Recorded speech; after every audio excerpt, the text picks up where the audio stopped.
Hey, Donna, can you speak just so I can make sure those on the live stream can hear you?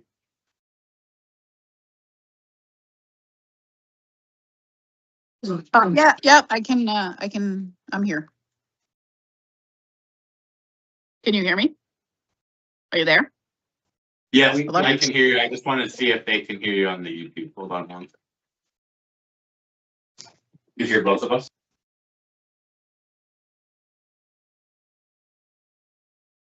We're all good. Thank you.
Okay. All right. Well, good evening, everyone. My name is Chris Robert. I am the chair of the Zero Waste Committee for the year 2026. Let's call this meeting to order. Time is 6 p.m. on Thursday, March 19th, 2026. And before we dive into the agenda, which you may or may not have in front of you, I just wanted to quickly just give an update from myself on what I would like this committee to be this year. I think so. The Zero Waste Committee is here to support the agency's goals of improving transparency and public understanding around the programs and initiatives that we are running to aim towards a zero waste future. So it's for the agency to communicate out to the public. And we also want to create a channel for the community to funnel questions and input into the board and the agency in a more formal channel to bring forward themes and recommendations that we can discuss in this committee and bring to the full board for further discussion as appropriate. So another important grounding point, the committee is advisory in nature. We do not have any authority to take binding actions on behalf of the agency, but we are here to be able to provide recommendations and facilitate discussions. And so tonight's meeting is really meant to be a public-facing, straightforward agenda. So with that, Nancy, do we need to do roll call? Yes. Okay, so let's do roll call. Erica Brown here. Oh, okay. Sorry. Oh, I'm sorry. Erica Brown. I was here for it. Here. Chris Robert. I'm here. Mark Ryder. You want Oh. Donna? Oh, Donna Egan. I'm here. Mark Ryder. Here. Nancy Lamb. Here. Angelina Brandt. Here. And Kevin Troitler. Kevin Treutler. Got it. Present. Everyone's present? Yeah. All right, we've got a quorum. So before we jump to the agenda, let's just do a quick Pledge of Allegiance stand. Donna, you can join us if you'd like to. I pledge allegiance to the flag of the United States of America and to the republic for which it stands, one nation, under God, indivisible, with liberty and justice for all. Awesome. So before we get started with the actual agenda, one thing that we need to do is approve the minutes from the previous agenda, which was on December 11th last year. So do we have a motion to approve those minutes? I'll make a motion to approve the minutes from December. All right, do we have a second? I can second that myself. All right, seconded. All in favor? Discussion. Or no? Any discussion? No. Good. All right. All in favor? Aye. Any opposed? All right, confirmed. Thank you. There's no one here for public comment. If there was people here, we would love to hear from them. So we'll move past that one. So the first item for discussion tonight is a presentation from Marc, the executive director of the agency, and Marc is going to give an update on the Ulster County Resource Recovery Agency's current portfolio of zero waste projects to facilitate or talk about what's active, what's in development, and what's in discovery, including some of the short-term priorities. So Marc, Let me just push your screen. Oh. Thank you. So I wanted to just talk a little bit about where we are with diversion statistics and our zero waste portfolio. So the next order of business is our 2025 diversion results, and that is going to be mainly what we divert off the transfer station floor. So I want to talk in this session kind of about where we are overall, where we are as a county's planning unit, and where we are diversion as a waste handler or recycler, and get into the capital project plan and the projects that deal with zero waste. So this first slide shows where we are as a planning unit. This is everything that we receive in. and not just us, but all of the waste disposal agencies, recyclers in the county. So as a planning unit, we received 293,395 tons of all waste generated within Ulster County. So that's MSW, recyclables, source separated organics. About 60% of that waste goes directly to a landfill. 6.4% is composted, 32% recycled, and 1.2% reused. And this just breaks that down. Should we ask questions at the end? You can ask questions whenever you. What does, like, for this other waste, tell me about the reuse. Yeah, so that could be anything from, I mean, it lays it out here, but textiles, e-waste. So these are the collection boxes that you see around the county, Okay. e-waste collection sites, all of that. You're talking about that other wastes. Yeah, I'm thinking about specifically under reuse and like, how are they being reused? Textiles, that makes sense, So like Textiles, maybe somebody's getting rid as of. opposed to recycling. That would have been a fuller question. yeah, sorry. Can you speak to And that? if you want to speak to that. Sure. So in our annual waste and recycling report, we ask about different categories of reuse. So businesses or entities surveyed can comment on that. So that number may represent some reuse captured by clothing donations that are recirculated through thrift enterprises. And it might also relate to wood pallet exchange programs whereby retail centers will recirculate those back within their warehousing and central distribution hubs. Or other types of reuse captured in that might also be coat hangers from retail stores. So it is a kind of catch-all category in the report. But there's more granular data available if you're interested in that.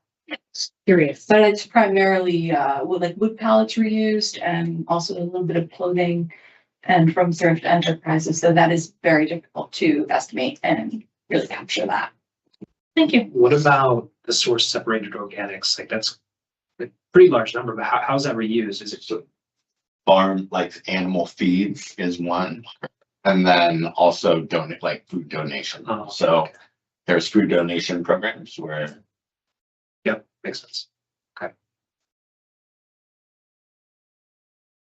All right. And so that's again, us as a planning unit. And then when you look at where we are as a waste handler, recycler, the numbers are much different, 90%. And the reason for this is the materials that we often receive are more difficult to recycle. From the direct end. So we have zero reuse rate. Oh, do you have, so the first one was 37, this is page 39.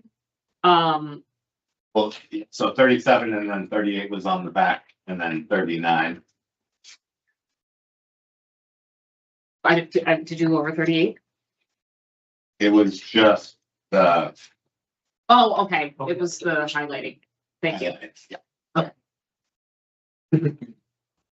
As you can see, as of right now, 0% reuse, 2.9% regulated recyclables, 6.9% composting, and 9% landfill. So in that compost, source separated organics is both food waste, yard waste, biosolids. It's also composted. So that's all of our biosolids.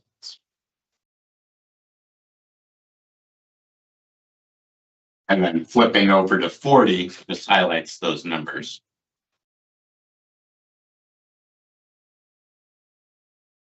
Again, we have a 10% diversion rate as an agency, but there is a 40% diversion rate in the county as a planning unit. Which is why we go back and forth when we say it's like the 30, 60, 90 targets.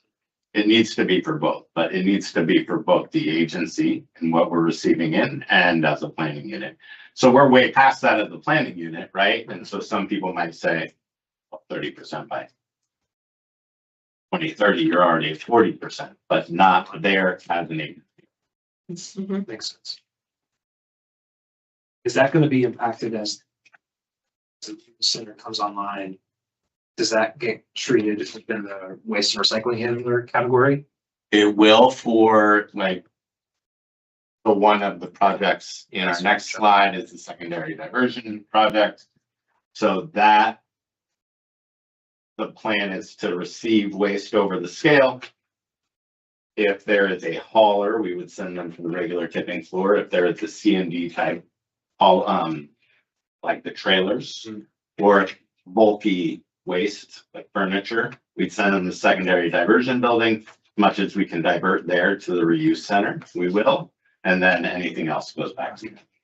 So hopefully that will up our reuse numbers. When it comes to the hazardous waste, I know about the collection days. Need to do that. Are they capturing on the floor as well? I mean, we are not permitted to accept hazardous waste here, so then it becomes problematic, but there would be, I mean, our director of operations, Charlie Whitaker, has procedures in place, like there's problematic, because we cannot send it then to the landfill. Mm-hmm. So yes, I mean, to the extent that we would I just think about all the capture things. it, but like that becomes a big, deal. Anything to add there? Yeah, and you were very concise. It's just hazardous waste. Is there a regulated type of waste? It's different than municipal solid waste, so we can't legally accept it, advertise for it, receive it. Of course, there may be some that's incidental in residential waste because we can't open bags and, see if there's a mercury light bulb in there or whatnot. But we do a really good job trying to stay on that. So if I could just walk you through where we are with our capital project plan, specifically as it relates to zero waste. So the mattress recycling area, we have it down as the status is complete. We've ordered everything. We are still waiting for delivery of one part. So we have the trailers that will be the walls. We just need the roof. Again, we're told that it's tariff related, weather related, and that it should be 10 weeks now. So we're marking it as complete. We've basically put in the POs. We have everything. We've obviously not paid for it, but like we are there, and we are recycling mattresses. So those numbers, the next section. Secondary diversion building, which was at the time that this capital project plan was put forth and approved by the board. This was marked as a low priority. It still is in the planning stages. And really, one of the reasons it's low priority is because we wanted to submit our permit as is, because this would be a big permit modification. So our permit expires, we submitted 6 months prior to expiration, and that was back in October. So in like April, our permit expires, but we continue operating as long as we got the application in on time, which we did. We got it in 180 days past. So for this transfer station, it's coming up.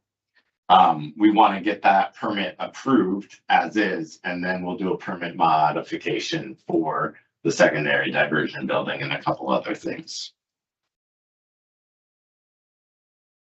Repower project is in procurement.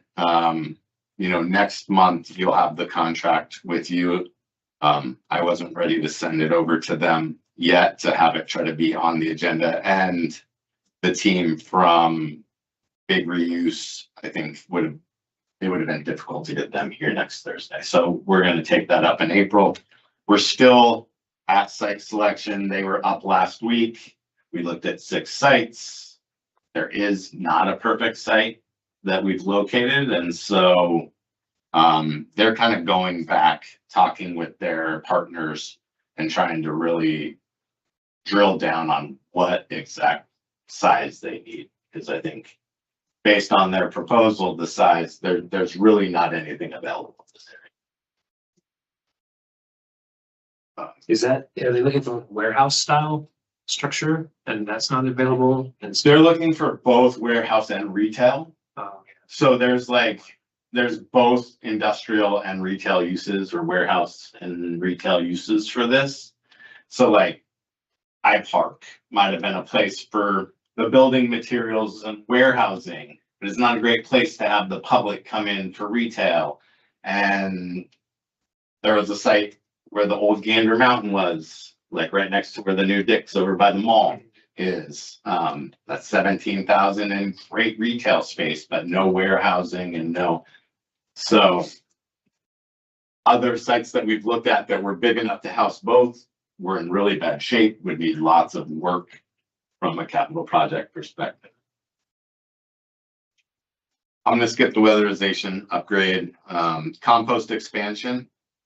Again, a lot of this we are seeking funds for, but we have not been awarded any of the grants that we've put in for. I have a debriefing on Monday with the DEC to find out why we weren't successful in this round of the Climate Smart Communities grant. So I'll know more and be able to kind of give the whole board an update on that after Monday. They haven't shared with us anything. You know, I think we're just gonna need to decide whether between ourselves and the county, whether we want to start to fund some pilots at some of the MRDCs, especially the ones who want to be partners on this, and get it going and put it in the 27 budget. Because we will own the equipment and they will operate it kind of like we own the boxes that are there and they're operating.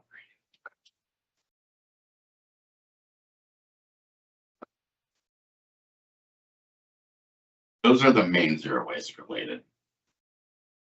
And if anybody has questions on any of the other capital project plan items, but.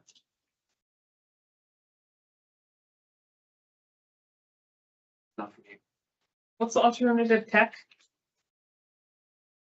So the alternative tech research plan and study,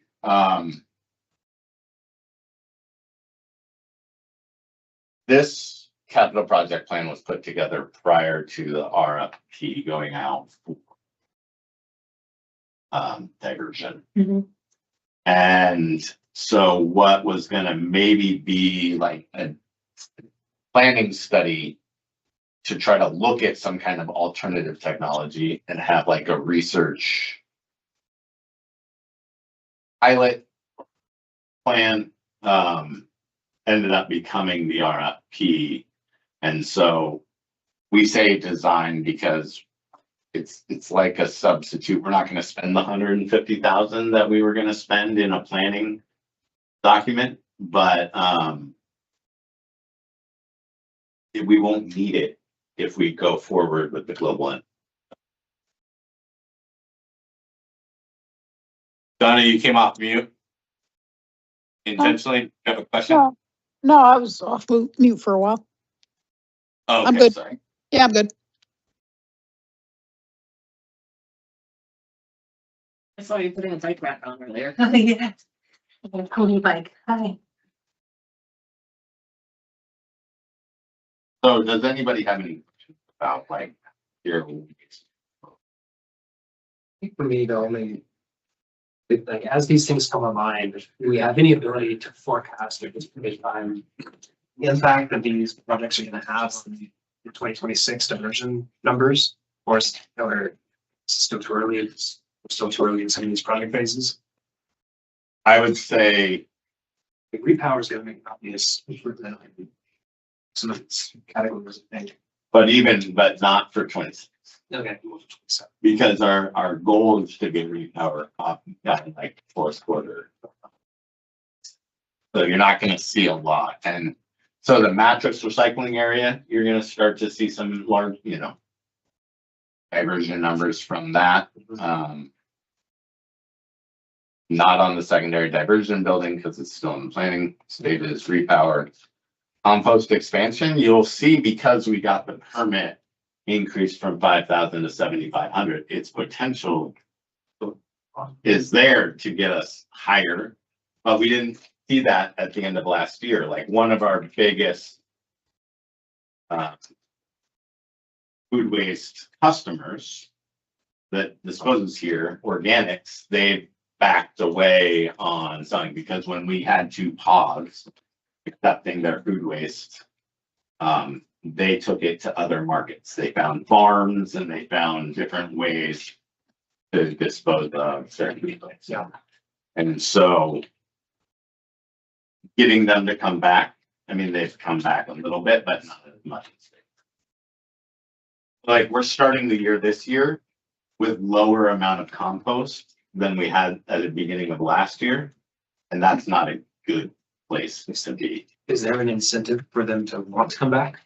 Or is Yeah, it's cheaper for them to. And they're basically donating the food to farm instead of. What do you think will happen with the City of Kingston program? Yeah, I mean, I don't think they have real high projections for nothing. So as far as 26, I think eventually over time, and it's also good to have because that is Ulster County, Kingston food waste where some of our other customers are not, right? Some of, with food waste, a decent amount of food waste is coming from out of that we receive. What is the Kingston? City of Kingston has a composting program. They're kicking off. Has it started yet? It's going to start this spring, right? They're signing people Pick up. Oh, pickup. Curbside Curbside. pickup. Voluntary. I know, but I want my compost. I've been trying to figure out what to do. Your neighbors. That'd be interesting. Yeah, I mean, so, and expanding that program to other towns and having other collection sites, that's kind of what that compost expansion is, but we didn't get funded for it, so like, I don't see big numbers there anyways. Mhm. Is City of Kingston gonna bring their compost here? Yes. Oh, okay. So that's fun.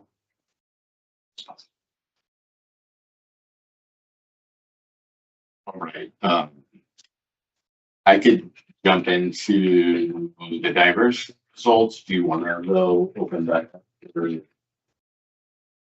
Public comment? Sure, yeah, happy to. So, Did you, Okay, I can bring one. Okay. I hope that you guys are watching closely the idea of the anaerobic digestion thing, and really questioning it, giving it a really hard look, not just sort of going along and getting information, but maybe doing your own research too. It's really showing that we are desperately needing a zero waste plan, that we're behind on that. And so really a sort of an important moment we're at right now. very valid. I mean, that's one of the purposes of this committee is to bring more awareness around these types of technologies so that we can all have discussions on them. Be open about pros and cons and all that kind of stuff. Yeah. And could you just state your name? Oh, thanks. Tanya Garment, live in the city of Kingston. Awesome. Thanks.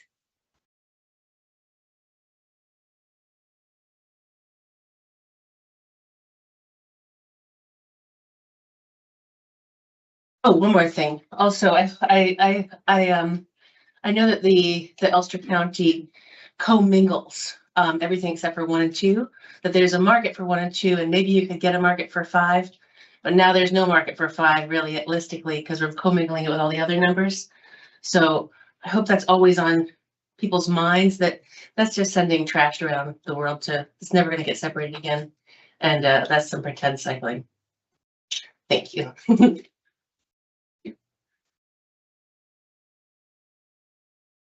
all right, so walk you through the 2025 diversion numbers, just kind of explain what these mean. I've also asked Charlie, when he sends these to me, that we're not just reporting out units, that we're trying to put them in tons. So he went back in and added them for each year. This is the first year that we're looking really at tonnages.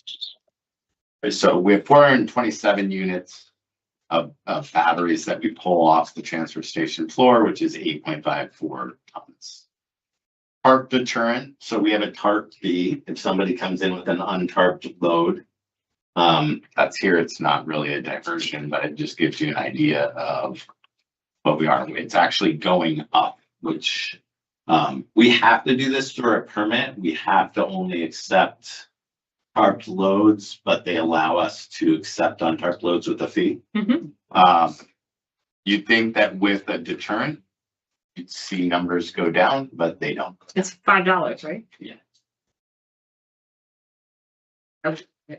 I tarp it, by the way, but I would rather pay $5. Yeah. That fee's too low. It's not a deterrent at $5. Right.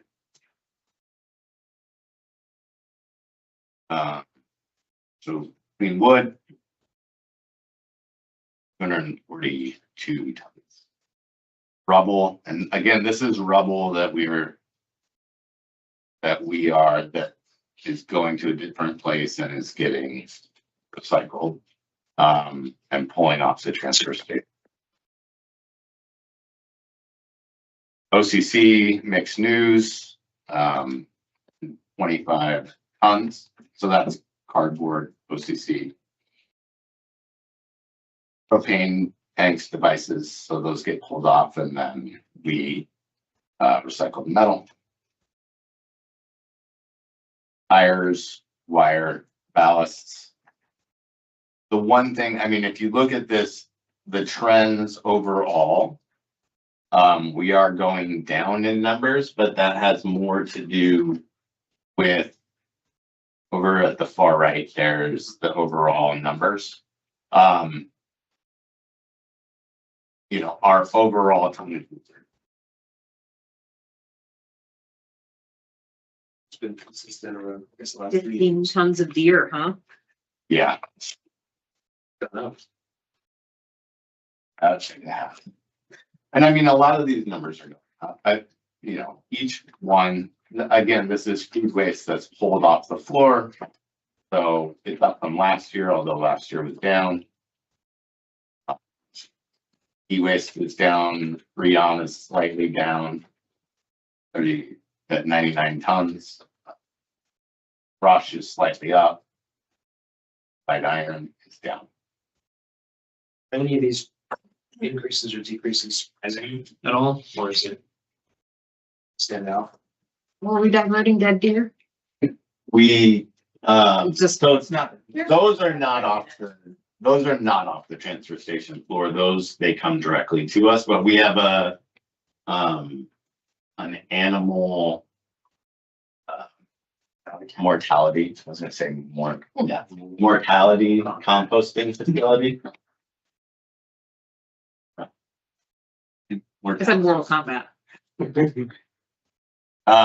That is over by our regular company. It's almost all deer. Every once in a while, like a bear or, you know, and sometimes.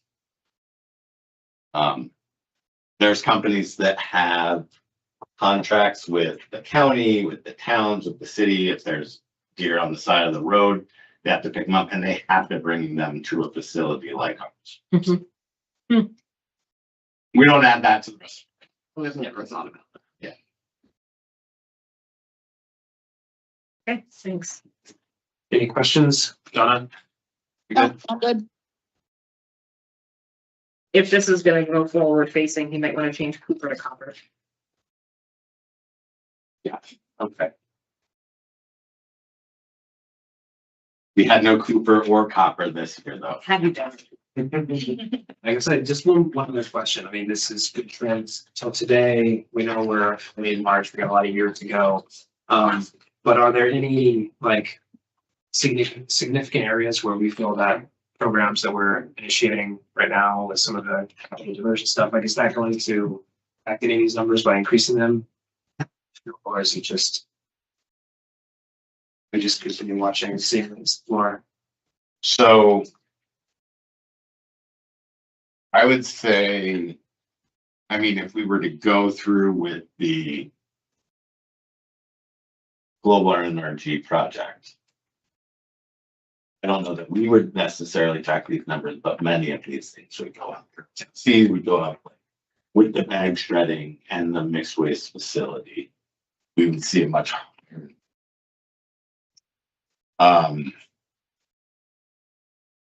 Because I do have one more question.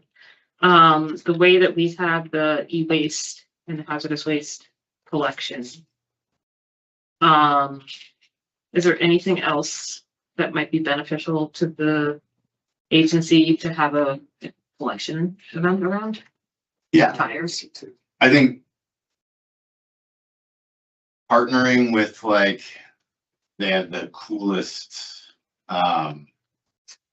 refrigerant drive, those kind of programs Mhm. work well. I think Sustainable Hudson Valley worked with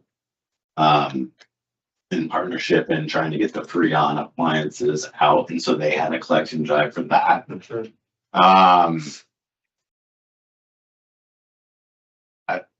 I don't know that there's, Angelina, I don't know if you have an opinion on any of these. I don't know if there's like those drives. Like e-waste, they. Right, I like, but Laptops and PBs and stuff, like, I'm understanding the question as like what diversions would increase moving forward with the capital project plans that are laid out. sort of, Is that- yeah, that's part of it, but also like, is there, like, if we did a campaign over the next 3 months to really focus on increasing awareness of our capability of recycling, circular economy and e-waste, and like, you know, e-waste went down from 24 to 25, but like our use of electronics is probably just going up. And so it's an interesting trend. Like, I don't know what's driving the decrease, but if we were to deploy programs, do you think that would, you know, I mean, probably redoing this too, so.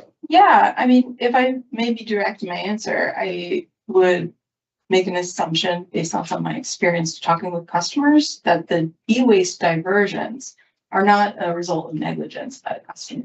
It's a matter of convenience because e-waste is offered on Saturdays. And so often we'll speak with customers where we explain that it's free on Saturday and they make the good choice to come and pay instead. And in which case, if it does come in on the transfer station, they'll pull those devices, right? Because they come out of the landfill. Yeah. So that number is maybe not the best number to really look at and scrutinize in that way, because again, I don't think that's a number that represents negligence. I think that's a convenience factor. But I would be excited to see the OCC and the fibers go down with the renewed emphasis that we have on recycling compliance. I would imagine that that number should go down. It's very impressive to me that there's over 100 tons of cardboard that were picked one box at a time. I mean, that's a lot of cardboard. That is a tremendous amount of cardboard. And when you think about the amount that we fit on a tractor trailer to go to landfills, 35 tons at a time. I mean, we're talking about several tractor trailer loads that didn't go to the landfill, just picking one box at a time.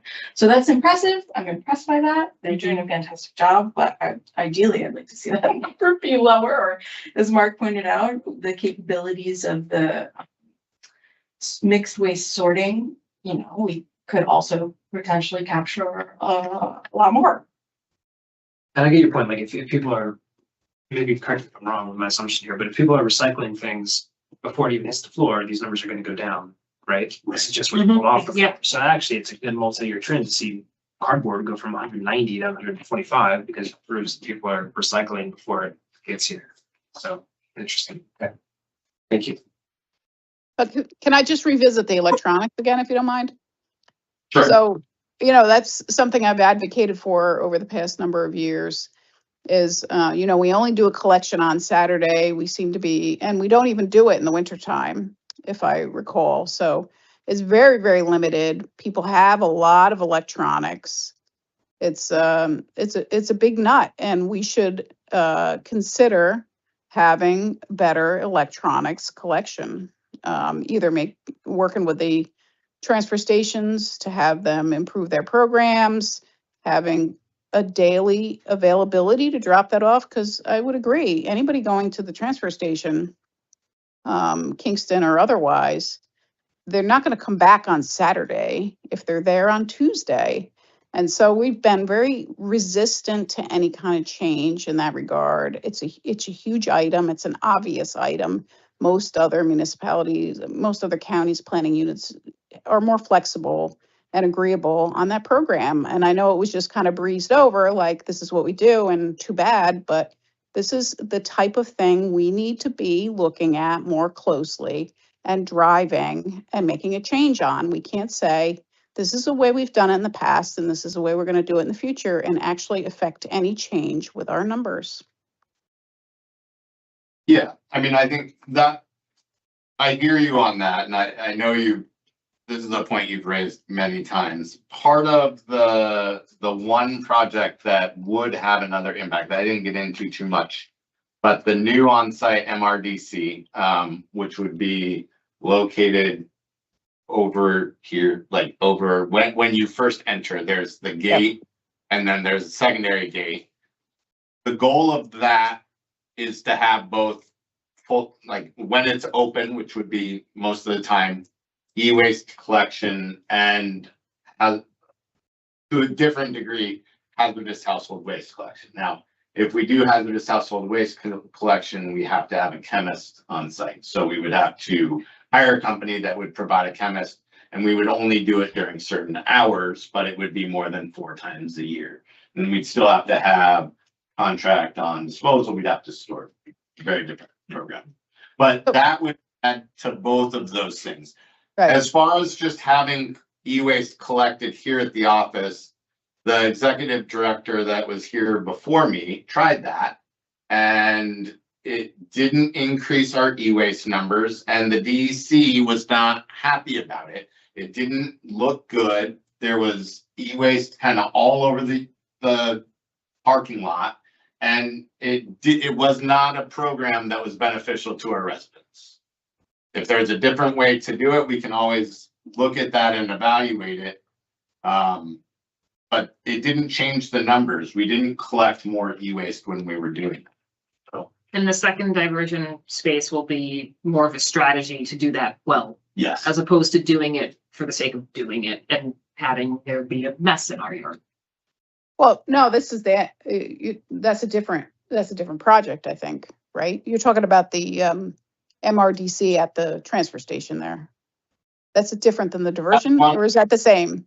The secondary diversion building would also divert electronics as well, but the MRDC over here would be the primary part to recycle. Gotcha, thank you. One would be over the scale, paid for as waste. We're diverting it similar to kind of what we're doing now, but with more room and safer and better. And one would be, again, e-waste recycling. You know, at the same time, last year we were charging $135 a ton, so we made 135 times 38.56 doing it this way, which last year was not a great revenue making year. So, I mean, you look at all of these add up. This was material that came in, was paid for over the scale, and then we didn't have to pay the amount to ship it to the landfill because we diverted it. I get that. I get that's the UCRRA philosophy, that we try to squeeze every penny, which, you know, I don't, you can agree with or not agree with, but that shouldn't be our primary objective, right? Our primary objective with zero waste is trying to get these items out of the waste stream. That's an easy, quick win. Because there was failures in the past, maybe it was management failures, right? And maybe there's another way to look at this, because I know other municipalities are doing it successfully. And so just to dismiss something that's quite an important attribute and aspect of our program moving forward is not the right way to go.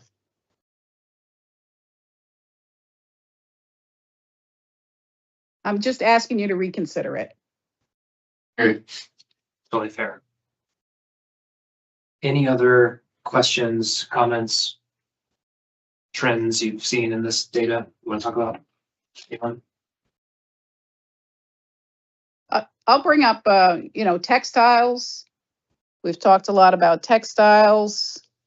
Hopefully in that MRDC, what was the timeline on that? I'm sorry, I didn't see the timeline for implementing that project. And we haven't even started in the planning. And that would have to be a permit modification, would it? That would be post permit, but, yeah, it is. We had it as low priority in planning. I mean, there's textiles is a big item, and I'll ask the committee to refer to the meeting minutes from last year. We had a whole presentation on textiles. Tires is another one that is a gap, right, that could be improved upon. So these are the kind of the unusual items. You can talk about the standard recyclables and OCC and things that we're already doing, and that's an education opportunity there. But we have a lot of opportunity with tires and textiles, and these odd, the e-scrap is really where the big win's going to be, I think. Yeah, I think we have ways to improve our textile collection and what we do with textiles drastically. And I think it will fit into the repower project. I know Big Reuse would like to put boxes up. And so instead of having boxes that don't stay in the community, Big Reuse would set up collection boxes throughout the county. Maybe at even some of the town MRDCs, they would take and put out on their floor the materials that can be, reused. And then they would partner with someone like a Reju, or someone else like that. That's who Goodwill partners with. And they do the recycling. So they would take what they can, and then what they can't, Reju is local in New York State textiles. I think, again, we can do a better job of that. And I think we will go through that program. And just Tires one more, are- I'm not trying, I don't want to take over your meeting at all, but just one other thing, because I usually bring this up, and I'll just bring it up quickly again, is, when we looked at a lot of these special waste streams last year, we looked at the town MRDCs, and they really, I'm a big advocate of helping them improve, right? That's the hub and spoke model.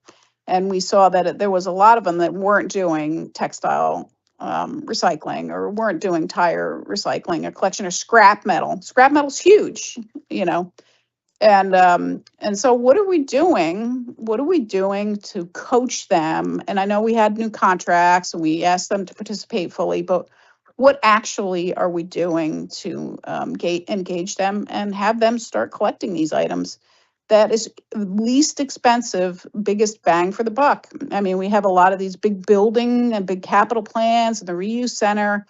Really, the transfer stations are inexpensive to get going, educate them on collecting these scrap metals, tires, and textiles if they're not doing it already. I mean, it's right there. It's like the low-hanging fruit. And so I would advocate that we continue to pursue educating them and getting them up to speed on those collection programs.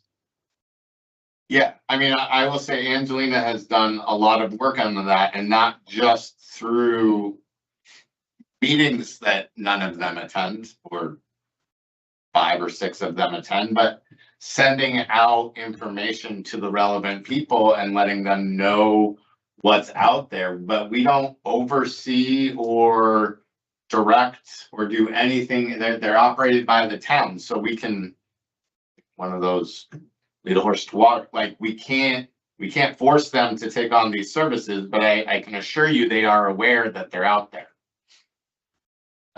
Is it a capacity thing? Like they just don't have the bins to be able to store that stuff? It's a different, it's different in all 19. Okay. For some, it might be capacity. For others, they're doing it. Interest. Yeah.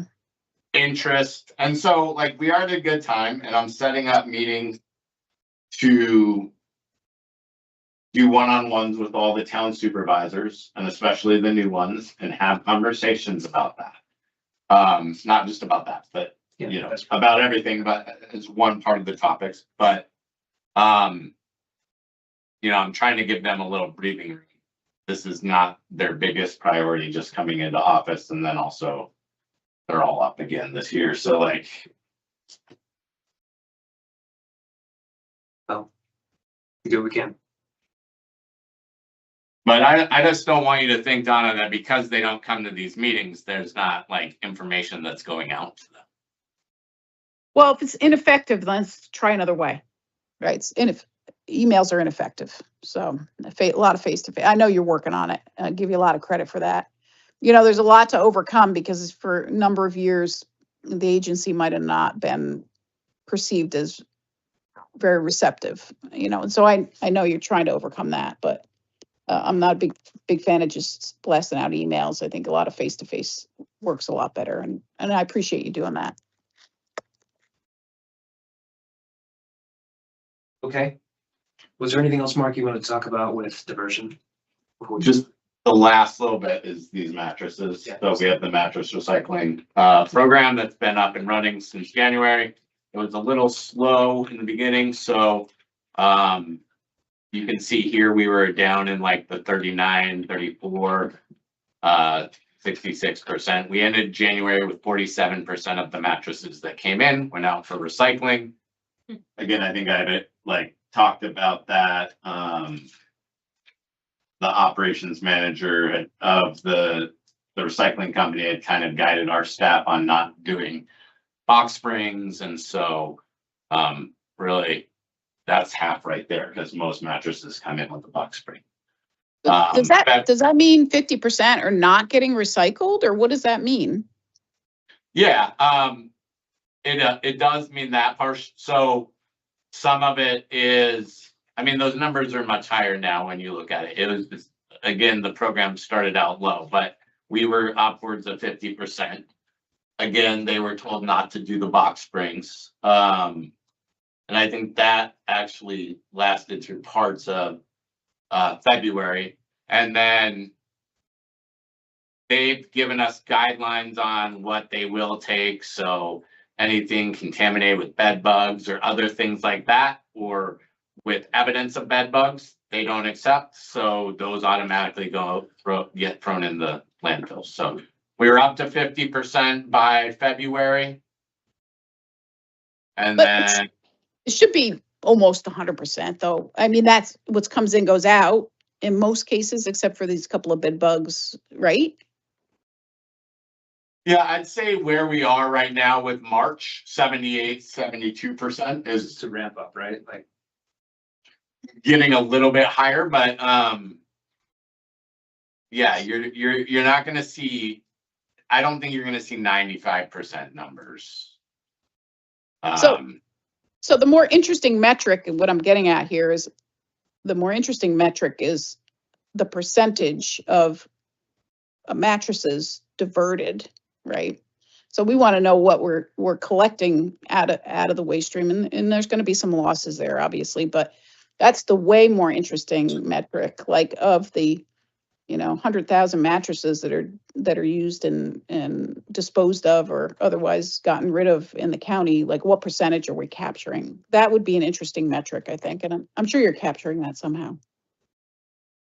So I can you just explain that a little further? Because I don't fully understand. So you're not just talking about what comes into us, you're talking about all of the county, or? Yeah, I mean, what's our capture rate in this program?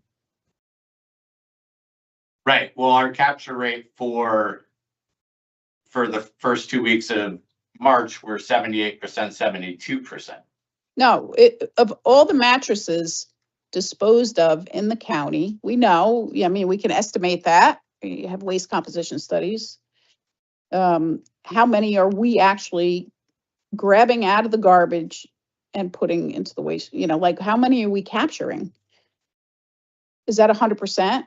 of all the ones that are disposed of? Do some of them still end up in the landfill or not? Yes. Are we to a question of like memory foam mattress versus spring coil mattress? Well, they accept both of those. Does the person have to take the mattress to the facility, or do they just come here, drop it off on the floor, and then you guys pick it up and bring it over to the? It gets dropped off on the floor, Yeah, okay. and then we bring it over to the side. So Donna, I think it's 100% then, right? Right. I don't know. I mean, Yeah, unless maybe. the mattress is Maybe not it is. coming. Unless they're like throwing it away in their backyard. I mean, we have, so New Paltz Transfer Station is not coming here, right? So those are going to the landfill. And we talked about that at the beginning, that we're just starting out with these.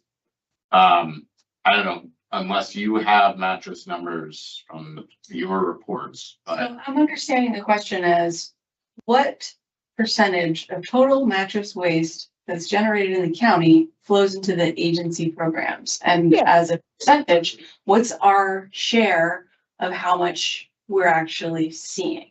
So what comes to mind for me, first, flow control, right? That mattresses are general waste, so I imagine that the vast majority of mattresses are coming to the agency.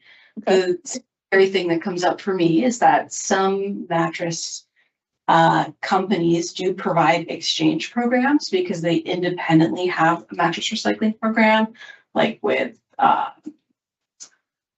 Florida mattress, is that one? Sure. It's in there somewhere. So if someone's ordering a new mattress and the same company is taking it away, I mean, we're not capturing that in our annual. because it's recycled, but Because it's within like that manufacturing ecosystem. But I imagine that we're getting the majority of them. right, because it's MSW. Okay. That's what I wasn't quite understanding in your question, Oh, that's but fair. yeah. Yeah, I'm just trying to figure out how good we're doing, on that. And so that's good. I'm glad to hear it's improving. I mean, we get 12,000 mattresses a year in a typical year. That's, I mean, for, 68,000 residents, that's quite a high number. We have 180,000 people, 68,000 households.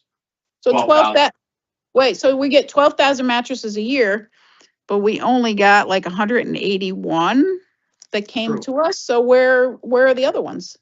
That's for a week. It's the first week of March, so 181, the first. Yeah, I mean- 68 the second week. Right. We get about 10,000 here and 2,000 in New Paltz generally year over year. So those 2,000 are off the top, but 108, like, it's always slower in March, January, February. We're not at the point where people are really like ordering mattresses and swapping them out unless there was an issue with their mattress. And so the full month of February, you had 100% coverage because it was active the whole time, and you took in 456 mattresses. But we recycled 220. So 50% of them were recycled. And if we look at the numbers here, that's improving, right? March, first 2 months or 2 weeks were with 300 something mattresses, 75 or so % diversion. So positive. So that's I mean- the initial 50% that we weren't recycled. They truly were not recycled. They just, because of the issues, the bed bugs and the box spring, they really did go, in that case, they No, did they go went to to the landfill. Yeah, Yes. okay, Before this was 100% of the 100%, yeah. That's an improvement. improvement. Big fan of mattress recycling, so thank you for doing that. Are the contamination numbers 0? I'm gonna have to go back out. I'll have to ask Charlie. I don't think that that's what he means. He's not saying that none of the mattresses Yeah. are contaminated, so. That's a good point, because we said those numbers should be Yeah. correlating. Producing yellow. We have it out likely, it's for Brian said, if it, we separated it and then it was rejected. From our standards. If it's adulterated, right, it would need to be captured in what we're sending. So I think, I would assume that that means that everything we separated was acceptable to the company. Got it. Makes sense. There too. Cool. Any other last questions? Anyone about diversion statistics? Or any other questions from our team? Okay. Okay, moving on to the next agenda, which is around the composition of this committee board, committee team. One of the things that we want to do is make membership of this committee available to a couple of community members, you know, not a lot, but 1 to 2 folks who would attend our regular quarterly meetings, being able to recommend agenda items. They can ask information requests around zero waste. They can recommend guest speakers to come and talk about technologies that are out there or things that are relevant and important to zero waste in Ulster County.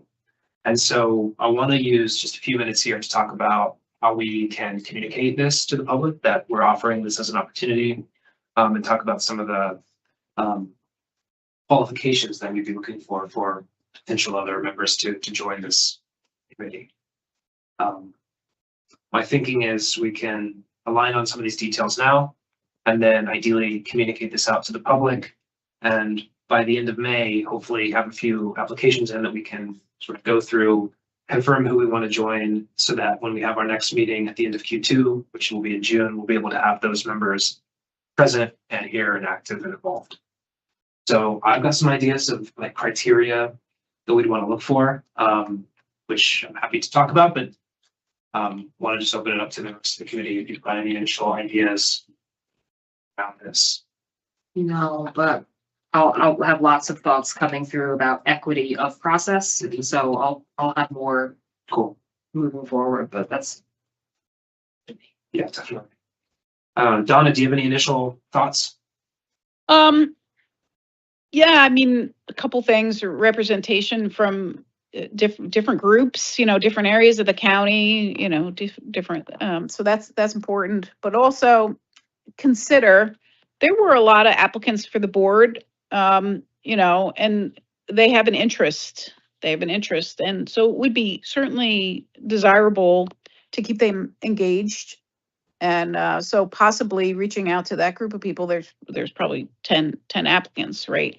To see if they truly are still interested in supporting the agency and participating. And that's your pipeline, right, for succession planning for other board members. And you know, there was some great interviews. That's so excellent. You know, so that's, you know, and supervisors and you know, MRDC transfer station operator, you know, I don't know, they're not really community members, I guess, but those are just my initial thoughts.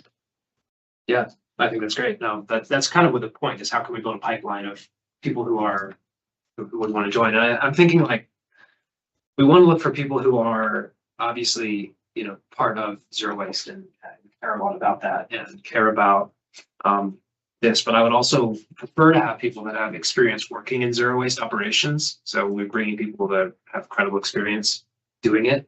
They need to be people who can contribute constructively in a public setting like this and aren't going to pull us in any crazy tangent direction. Ideally, they're people who are local, I mean, and have sort of collaboration experience in the county, and can commit to coming to our regular meetings. That's like pretty high level stuff. In terms of an application, I think just sitting in a CV and a cover letter explaining why they want to be part of this committee is probably appropriate. I don't want to over-engineer that. But it's important, I mean, if they have conflicts of interest or things like that, to evaluate that as well. Other than that, I mean, I think equity and representation is important. So I think, Donna, it's a good point. We'll reach out to the folks who applied for the board role. We can find their information and reach out to them. But do we have any other ideas, Erica, I mean, for tapping into other sort of groups and communities? Having a number of people in mind, I think helps. I wonder who do we want here? Can you just read back again some of the purpose of this committee? Yeah, I'm so sorry, I know that you had. yeah. I mean, the purpose of this committee is to bring together, so it's for the agency to communicate out today, talking about our priorities, our strategies, our results, trends, what we're doing. But it's also an opportunity for the community to come and talk about what is important to them around zero waste and ideas that the agency should consider for new technologies or ways of working or processes we should think about. And so that's kind of why I want to bring people to this committee that have that experience, so they can recommend just bring guest speakers from their networks that we might not have access to, who can talk about some of these like digestion and people that have set it up and experienced running these kinds of programs. That's kind of what I'm looking for in this community. Do they have voting power? Do we want to allow them to have voting power? This, Well, It's not a voting Yeah, the committee committee- thing. make any decisions. No, we don't, but we put on minutes and all. I know, it's just simple, but I'm just thinking from my school board hat, we don't, the community members, but the community members go, but I think you could do it either way. Yeah, that's the question, yeah. I mean, that since they're not, I mean, they're members of the subcommittee, they're not board members. So, Mhm. you know, I think they would have the ability to sort of talk about their perspectives. I think voting rule should probably sit with the appointed board members, Mhm. but I'm open to, you know, another point of view on that if done already. I'm peaceful with that, clarifying that in the. Yeah. When you send it. I don't think they have voting. I don't think they have voting rights. I'll just say we've taken on each school board committee, community members, and it's been very hit and miss, like I'm the chair of the finance and audit committee. It's like very difficult to find community members that are interested.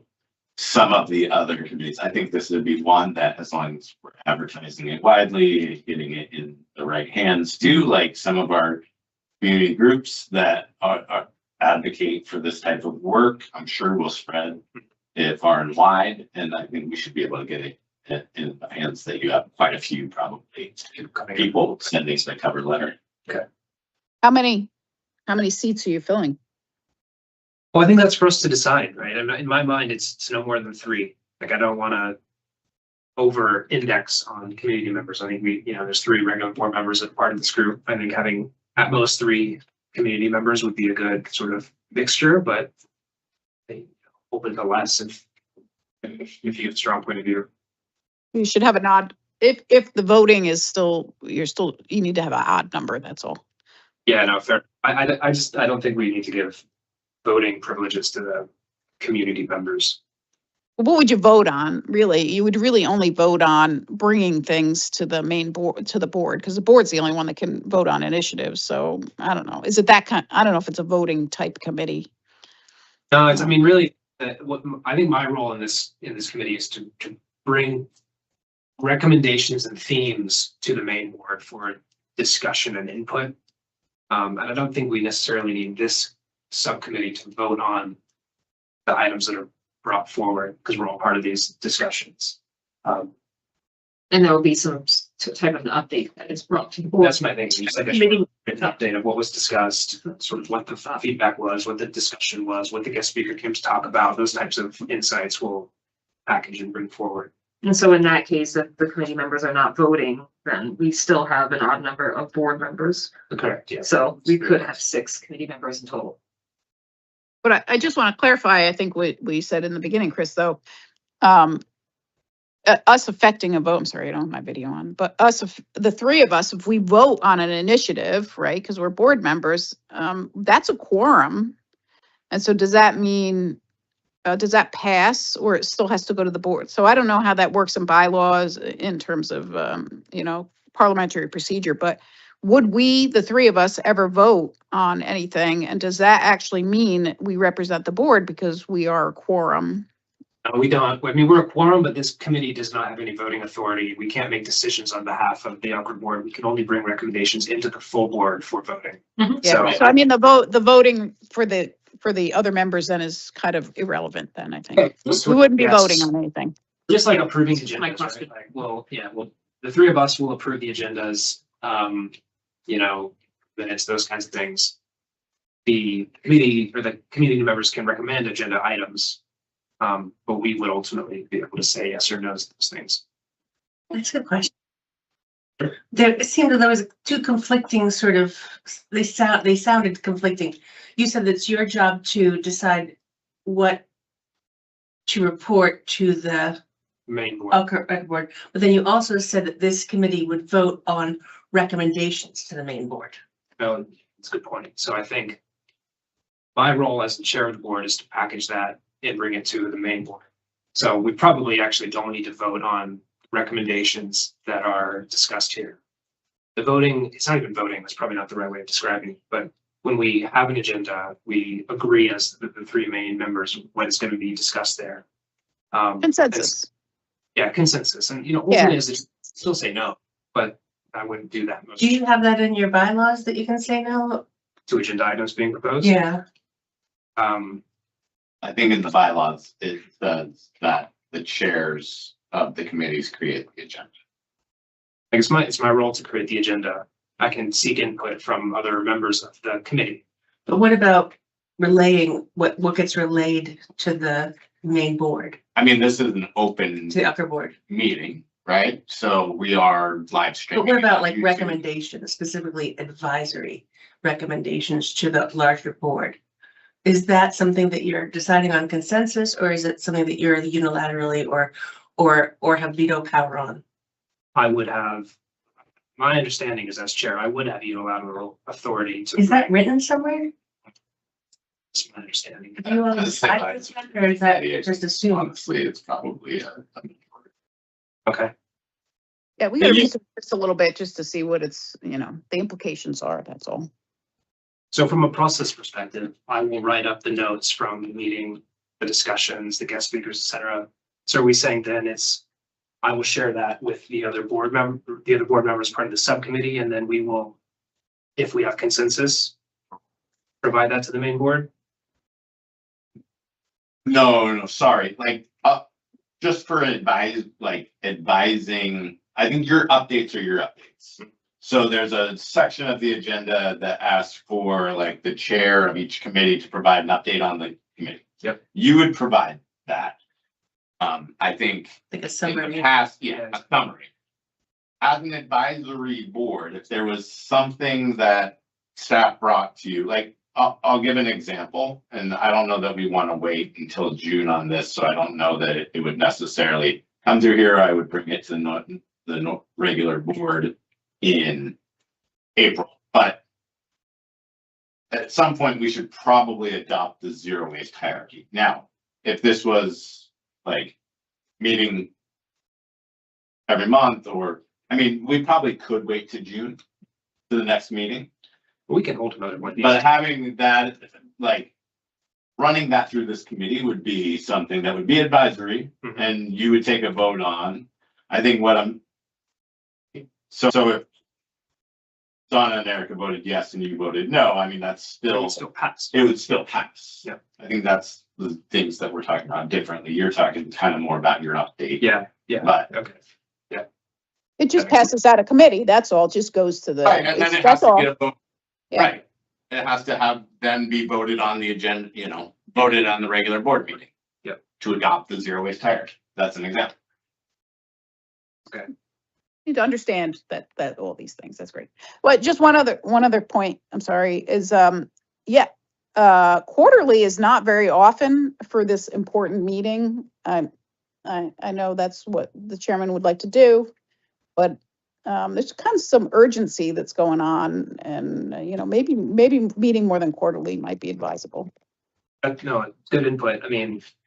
It's gonna depend on scheduling and everything, but I don't think monthly, that's too much, but maybe every 2 months, I'm very flexible about that. So we just need to make sure it's going in the right time of the month. So it's ahead of the regular board meeting, so we have time to prepare the sort of board update that I would provide and stuff, but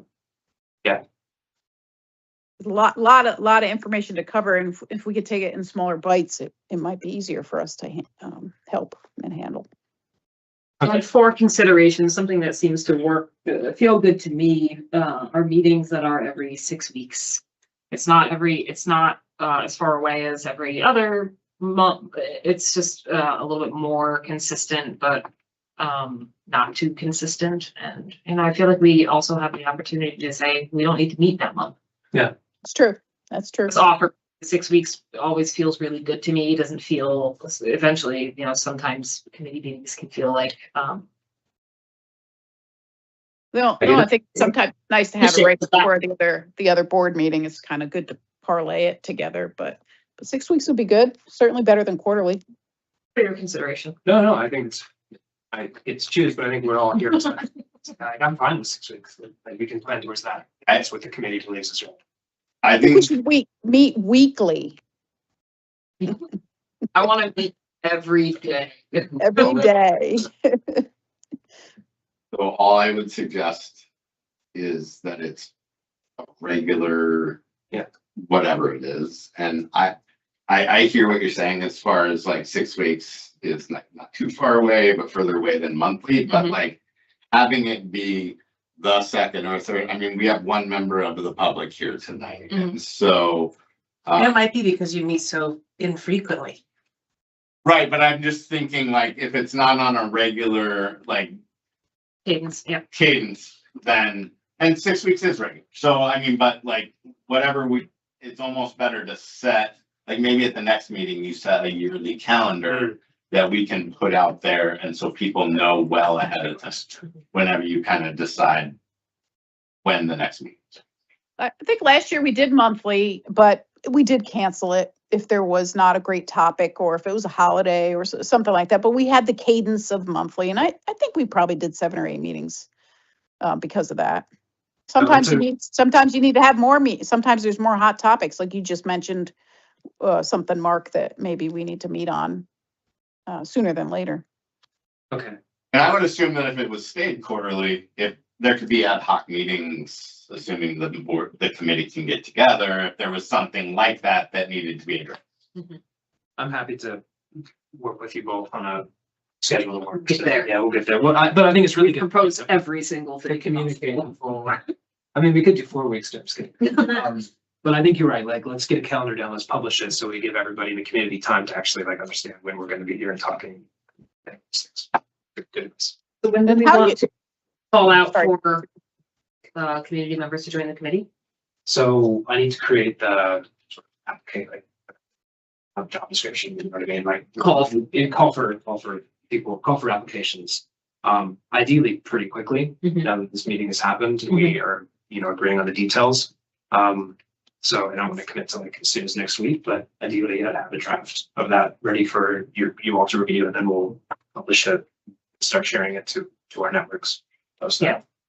It's open to anybody, right? It's not invitation only, right? So I would disagree with that. It's somehow we're gonna try to get whoever might be interested. Is that correct? Percent, yeah, It'll be on our website. Okay. Yeah. absolutely. Okay, Do you need anything extra for that, or do you want to do it by email? yeah, I'll take a first swing at it, and then I sort of share with you all. Any other points or feedback in this part? And I'll also communicate what I think the right timeline cadence meeting should be when I send out an email to you both. Cool, okay. So I guess with that, done with the agenda. So do I have a motion to adjourn? Okay, I make a motion. I'll second the motion. Because there's, All in favor? Aye. I'm shaking my head yes. Any opposed? Thank you. The meeting is adjourned at 7:14 PM, Thursday, March 19th. Good first meeting. Thank you. Is there a meeting that you guys have had to discuss